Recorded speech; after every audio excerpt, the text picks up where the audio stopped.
নমস্কাৰ প্ৰিয় বন্ধু বান্ধৱীসকল। কাৰ অভিশাপৰ বাবে তুলসী গছে মানুহৰ ঘৰৰ চোতালৰ আগত সদায় থাকিবলগীয়া হ'ল? কিয় তুলসী গছৰ পাত ভগৱান বিষ্ণুৰ পূজাত ব্যৱহৃত হয় আৰু ভগৱান বিষ্ণুৰ পূজাত যদি তুলসী পাত ব্যৱহাৰ কৰা নহয়, কিয় তেনে সেই পূজাৰ ফলপ্ৰাপ্তি নহয়? তুলসী গছক দেখিলে কুকুৰে কিয় তুলসী গছৰ কাষত মূত্ৰ ত্যাগ কৰে? তুলসী গছক পূজা কৰিলে কি হয় আৰু তুলসীৰ তলত সদায় পানী দিলে বা বন্তি জ্বলালে মনৰ আশা কেনেকৈ পূৰণ কৰিব পাৰি? প্ৰকৃততে তুলসী কোন, ক'ৰ পৰা কেনেকৈ তুলসীৰ উৎপত্তি হৈছিল? ভগৱান শ্ৰীকৃষ্ণৰ মতে তুলসী গছৰ পবিত্ৰতাৰ কথা যি লোকে জানে তেওঁ তুলসী পূজা নকৰিলেও মনৰ আশা পূৰণ কৰি লক্ষ্মী দেৱীৰ কৃপাত ধন সম্পদৰ অধিকাৰী হ'ব পাৰে। আজিৰ ভিডিঅ'ত আমি আপোনাক জনাম তুলসী কোন, কিয় তুলসী গছ হ'ল, তুলসী গছৰ পবিত্ৰতাই কেনেকৈ ব্যক্তিৰ ভাগ্য পৰিৱৰ্তন কৰে, বছৰৰ কোনটো দিনত তুলসী গছক পূজা কৰিলে জনম জনমৰ পাপ মোচন হৈ লক্ষ্মী দেৱীৰ বিশেষ কৃপা লাভ কৰি ধন টকা পইচাৰ দিশত সুখী হ'ব পাৰে। এই পবিত্ৰ তুলসী গছে কাৰ অভিশাপৰ বাবে মানুহৰ ঘৰৰ চোতালৰ আগত থাকিবলগীয়া হ'ল? কিয় তুলসীৰ পাত ব্যৱহাৰ নকৰিলে ভগৱান বিষ্ণুৰ পূজাৰ ফলপ্ৰাপ্তি নহয়?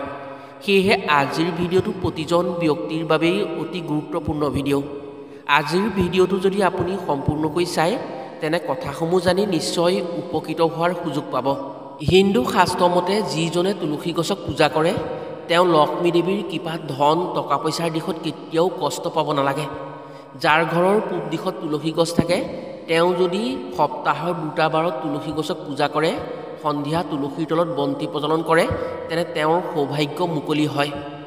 আয়ুৰ্বেদৰ মতে তুলসী এনে এজোপা গছ যাক সঞ্জীৱনী বুলি ক'লেও ভুল কোৱা নহয়। যিকোনো ৰোগ ব্যাধি নাশ কৰিব পৰা ক্ষমতা তুলসী গছতেই আছে। প্ৰিয় বন্ধু বান্ধৱীসকল, তেনে জানো আহক তুলসী গছক কেনেকৈ পূজা কৰিলে ধন টকা পইচাৰ ক্ষেত্ৰত দুখ কষ্ট কেতিয়াও নহয়।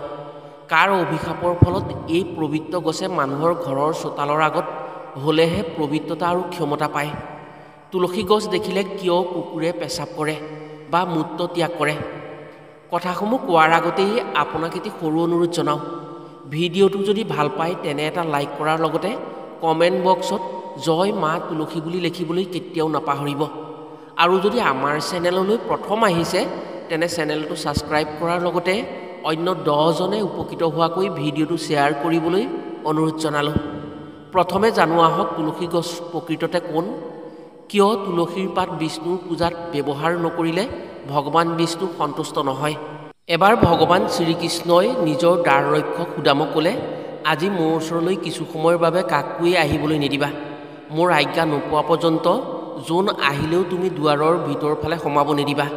সেই সময়তে ৰাধাই কৃষ্ণক দৰ্শন কৰিবলৈ আহিছিল আৰু দ্বাৰ ৰক্ষক সুদামে ৰাধাক কৃষ্ণৰ ওচৰলৈ যোৱাত বাধা দিলে।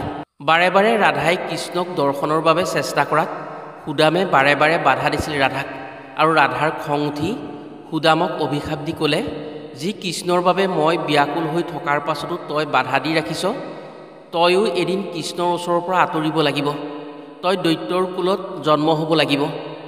যেতিয়া ৰাধাৰ দ্বাৰা সুদাম শাপগ্ৰস্ত হ'ল তেতিয়া কৃষ্ণ আহি সেই স্থানত উপস্থিত হ'ল আৰু সুদামক ক'লে, হে সুদাম, ৰাধাৰ শাপ কেতিয়াও খণ্ডন নহয়, গতিকে এতিয়া তুমি দৈত্যৰ কুলত জন্ম ল'ব লাগিব। তুমি মোৰ অংশে দৈত্যৰ কুলত জন্ম ল'বা। মোৰ আজ্ঞা নোপোৱালৈকে তোমাক কোনেও বধ কৰিব নোৱাৰিব। তোমাক কোনেও বধ কৰিব নোৱাৰে আৰু পৰাজয় কৰিব নোৱাৰে। সেই সুদামেই পাছত দৈত্যকুলত শংখচূড় নামেৰে এটা পৰাক্ৰমী দৈত্যৰ সৃষ্টি হ'ল। অন্যহাতে ভগৱান শ্ৰীকৃষ্ণৰ বৃন্দাৱলী নামৰ এগৰাকী পত্নীয়ে এবাৰ গণেশক ধ্যান কৰি থকাৰ অৱস্থাত নৃত্য কৰি গণেশৰ ধ্যান ভংগ কৰিবলৈ চেষ্টা কৰিছিল। গণেশে বৃন্দাৱলীক দৈত্যৰ কুলত জন্ম হ'বলৈ অভিশাপ দিছিল। সেই বৃন্দাৱলীয়ে আহি লক্ষ্মী ভক্ত ৰজা ধৰ্মধ্বজ আৰু ৰাণী মাধৱীৰ ঘৰত কন্যা তুলসী হিচাপে জন্মগ্ৰহণ কৰে।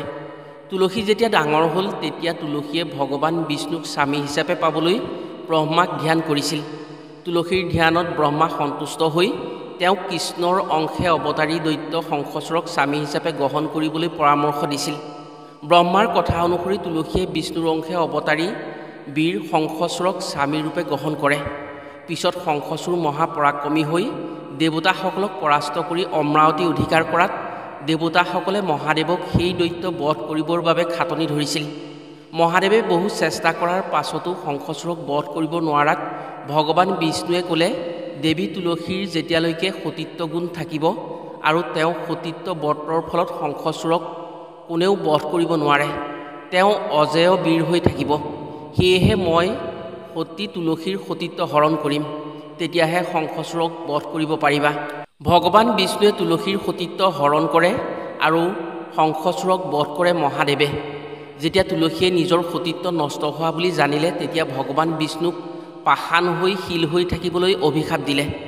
তেতিয়া ভগৱান বিষ্ণুৱে তুলসীক ক'লে, হে দেৱী, তুমি মোৰ ভাৰ্যা আছিলা পূৰ্বজন্মত, সেয়েহে তোমাক দৈত্যৰ পৰা উদ্ধাৰ কৰিবৰ বাবেই তোমাৰ সতীত্ব হৰণ কৰিলোঁ।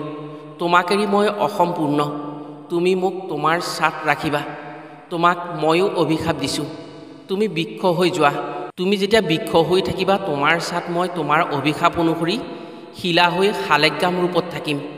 যিজনে তোমাৰ ওচৰত মোক সাক্ষী কৰি দেৱী লক্ষ্মীক স্মৰণ কৰি গুৰুবাৰে ধন সম্পদৰ আশা কৰি তোমাক পূজা কৰিব, সেই ব্যক্তিজনৰ যিকোনো আশা লক্ষ্মী দেৱী আৰু আমাৰ দ্বাৰা পূৰণ হ'ব। সপ্তাহৰ প্ৰতি বৃহস্পতিবাৰে যি মনুষ্যই এই কাম কৰিব, তেওঁ দুৱাৰ খোল খাব ভাগ্যৰ, আৰু তেওঁৰ ভাগ্যলৈ সৌভাগ্য আহিব। তেওঁ যি ইচ্ছা কৰিব, সেই ইচ্ছা আমাৰ দ্বাৰাই পূৰ্ণ হ'ব। প্ৰিয় বন্ধু বান্ধৱীসকল, এতিয়া জানো আহক, এই পবিত্ৰ তুলসী গছ কাৰ অভিশাপত তুলসী গছৰ পবিত্ৰতা নাইকিয়া হৈ মানুহৰ ঘৰৰ চোতালৰ আগত থাকিবলগীয়া হ'ল। কিয় কুকুৰে তুলসী গছ দেখিলে তুলসী গছৰ ওচৰত মূত্ৰ ত্যাগ কৰে? যেতিয়া প্ৰভু ৰামচন্দ্ৰ, মাতা সীতা, ভাতৃ লক্ষ্মণ 14 বছৰৰ বাবে বনলৈ গৈছিল, তেতিয়া ৰজা দশৰথে পুত্ৰৰ শোকত প্ৰাণ ত্যাগ কৰিছিল। ৰামৰ ভাতৃ ভৰতে পিতৃ বিয়োগৰ বাৰ্তা বনত থকা ৰামলৈ পঠাইছিল। তেওঁ কৈছিল যে দশৰথৰ মৃত্যু হৈছে, সেয়েহে তেওঁলোক বনৰ পৰা ঘূৰি আহিব লাগে। সেই কথা যেতিয়া ৰাম লক্ষ্মণে গম পালে, তেতিয়া তেওঁলোকে পিতৃৰ শ্ৰাদ্ধকৰ্ম বনৰ মাজতে কৰাৰ সিদ্ধান্ত গ্ৰহণ কৰিলে আৰু ভাতৃ ভৰতলৈ বাৰ্তা দিলে যে তেওঁলোকে ৰাজ্যলৈ ঘূৰি নাযায়, পিতৃৰ পেটকৰ্ম বনৰ মাজতে কৰি পিতৃসত্য পালন কৰি 14 বছৰ বনবাস খাটিহে পুনৰ ঘূৰিব। প্ৰভু ৰামে বনবাসৰ মাজত ধৰ্মপত্নী সীতা আৰু ভাতৃ লক্ষ্মণৰ সৈতে পিতৃৰ পেটকৰ্ম সমাপন কৰিলে। 14 বছৰ বনবাসত প্ৰভু ৰামৰ জীৱনত নানান ঘাত প্ৰতিঘাত আহিল।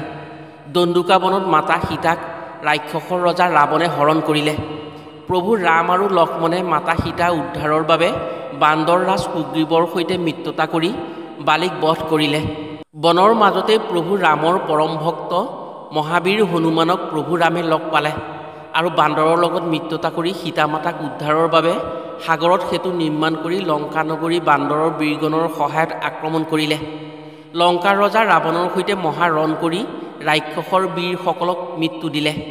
মহাপৰাক্ৰমী ৰাৱণ, ভাতৃ কুম্ভকৰ্ণ আৰু মহাবীৰ ইন্দ্ৰজিতক ৰাৱণৰ ভাতৃ বিভীষণৰ সহায়ত বধ কৰি পুনৰ লংকাত শান্তি প্ৰতিষ্ঠা কৰিলে। মাতা সীতাক উদ্ধাৰ কৰি পুনৰ প্ৰভু ৰামচন্দ্ৰ, মাতা সীতা আৰু ভাতৃ লক্ষ্মণ অযোধ্যালৈ ঘূৰি আহিল। যেতিয়া প্ৰভু ৰামচন্দ্ৰ ঘূৰি আহি অযোধ্যা পালেহি, তেতিয়া ভাতৃ ভৰতে ৰাজপাট ৰামক গতাই দিলে আৰু পুৰুষোত্তম ৰাম প্ৰভুৱে অযোধ্যাত ৰাজসিংহাসন গ্ৰহণ কৰি ৰজা হ'ল। যেতিয়া ৰামচন্দ্ৰ ৰজা হ'ল, তেতিয়া অযোধ্যাৰ বহু প্ৰজাই প্ৰভু ৰামক কলংক দিলে যে প্ৰভু ৰামে পিতৃ দশৰথৰ পেটকৰ্ম নকৰাকৈ ৰজা হ'ল। সেই কথাত প্ৰভু ৰাম লক্ষ্মণ ক্ৰোধিত হ'ল আৰু তেওঁ যে ভাতৃ লক্ষ্মণ, মাতা সীতাৰ সৈতে বনৰ মাজত পিতৃৰ পেটকৰ্ম কৰিছিল, সেই কথা প্ৰজাসকলক জনালে। কিন্তু চতুৰ প্ৰজাই তাৰ প্ৰমাণ বিচাৰিলে। তেতিয়া মাতা সীতাই যি ব্ৰাহ্মণৰ দ্বাৰা বনৰ মাজত প্ৰভু ৰামৰ পিতৃ দশৰথৰ পেটকৰ্ম কৰিছিল, সেই ব্ৰাহ্মণক মাতি আনি তাৰ সাক্ষী ক'বলৈ ক'লে। তেতিয়া চতুৰ ব্ৰাহ্মণে প্ৰজাৰ পক্ষলৈ সাক্ষী নিদিলে। ব্ৰাহ্মণৰ কথাত মাতা সীতা ক্ৰোধিত হ'ল। তেতিয়া মাতা সীতাই সেই কথা সাক্ষী দিবৰ বাবে তুলসী গছক মিনতি কৰিলে, কিন্তু তুলসী গছেও সাক্ষী দিব নিবিচাৰিলে। পিতৃ দশৰথৰ পেটকৰ্ম ফাল্গুনী নদীৰ পাৰত কৰিছিল, সেয়েহে মাতা সীতাই ফাল্গুনী নদীক সাক্ষী ক'বলৈ ক'লে। ফাল্গুনী নদীয়েও মিছা মাতি নাজানো বুলি ক'লে।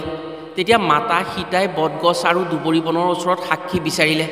দুবৰি আৰু বটগছে সঁচা সাক্ষী কৈ প্ৰভু ৰামচন্দ্ৰ, ভাতৃ লক্ষ্মণ আৰু মাতা সীতাক সেই বিপদৰ পৰা ৰক্ষা কৰিলে। তেওঁলোক যে নিৰ্দোষী তাৰ প্ৰমাণ কৰিলে। প্ৰজাসকলৰ আগত সেই কথা প্ৰমাণ হ'লত প্ৰজাসকলে সেই কথা মানি ল'লে।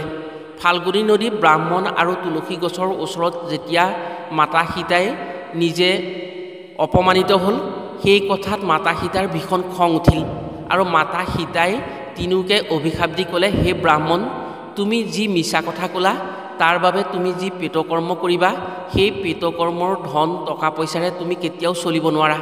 তুমি সদায় দৰিদ্ৰ হৈ থাকিব লাগিব। ইয়াৰ পাছত মাতা সীতাই ফাল্গুনী নদীক ক'লে, হে নদী, তুমি নদী হৈও যি মিছা মাতিলা, বৰ্ষাকালতো তোমাৰ বুকু যেন উদং হৈ থাকক।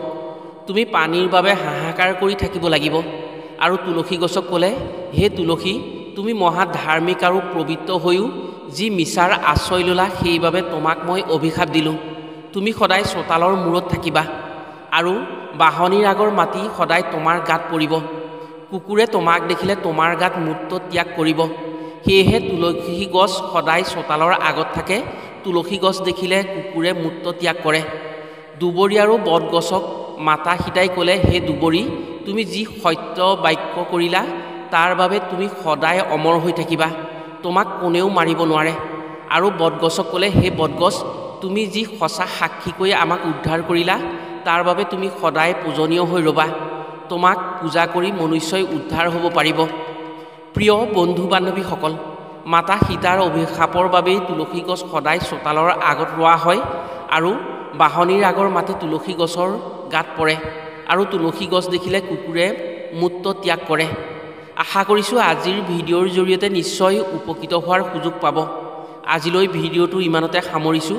পুনৰ অন্য এটি ভিডিঅ'ৰ জৰিয়তে লগ পোৱাৰ প্ৰতিশ্ৰুতিৰে আজিলৈ আহোঁ। সকলো ভালে থাকক, সুস্থ থাকক।